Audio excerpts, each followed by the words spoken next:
ضلع کیماڑی پولیس نے site area سے بین الصوبائی اسلحہ اسمگلنگ میں ملوث نیٹ ورک کے کارندے کو گرفتار کر کے غیر قانونی اسلحے کی کیپ برآمد کر لی۔ درہ آدم خیل سے اسلحہ لا کر کراچی پہنچنے والا ملزم خفیہ اطلاع پر پکڑا گیا۔ ملزم ہمایوں خان کے قبضے سے 10 عدد 9mm پستول اور سینکڑوں گولیاں برآمد۔ ایس ایس پی کیماڑی فیضان علی کے مطابق ملزم پیسنجر بس میں اسلحہ کراچی لاتا تھا۔ بیسیکلی ہمارے پاس ایک انفارمیشن تھی کہ ایک ویپن سپلائر جو ویپن کی ترسیل کرتا ہے اور نہ صرف کراچی میں بلکہ وہ دوسرے صوبوں سے لا کر جو ہے وہ کراچی میں ترسیل کرتا ہے اور بیچتا ہے، اور جو اسٹریٹ کرمنلز جن کو خریدتے ہیں اس کی انفارمیشن پہ ہم نے ایک کارروائی کی۔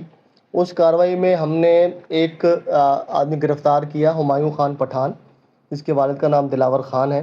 پولیس نے کراچی پہنچنے والے غیر قانونی اسلحے کو اسٹریٹ کرائمز اور گینگ وار سرگرمیوں کی بڑی وجہ قرار دیا ہے۔ ہماری انفارمیشن یہ ہے کہ یہی ویپن پھر اسٹریٹ کرمنلز کو جو کراچی میں آپریٹ کرتے ہیں ہمارے علاقے میں یا باقی ڈسٹرکٹس میں، ان کو یہ ویپن سپلائی کا ایک مین جو تھا وہ سپلائر تھا، اور اس کا پھر آگے نیٹ ورک ہے۔ ابھی اس نیٹ ورک پہ کام کریں گے اور انشاءاللہ جو ہمارے پاس نمبر آئے ہیں کوشش کریں گے کہ وہ پورا گینگ کا گینگ ہم بس کر سکیں۔ کیماڑی پولیس نے گرفتار ملزم سے اسلحہ خریدنے والے عناصر کی گرفتاری کے لیے ٹیکنیکل سپورٹ سے کام شروع کر دیا ہے۔ کیمرہ مین شعیب بلوچ کے ساتھ حیات بلوچ، وش نیوز، کراچی۔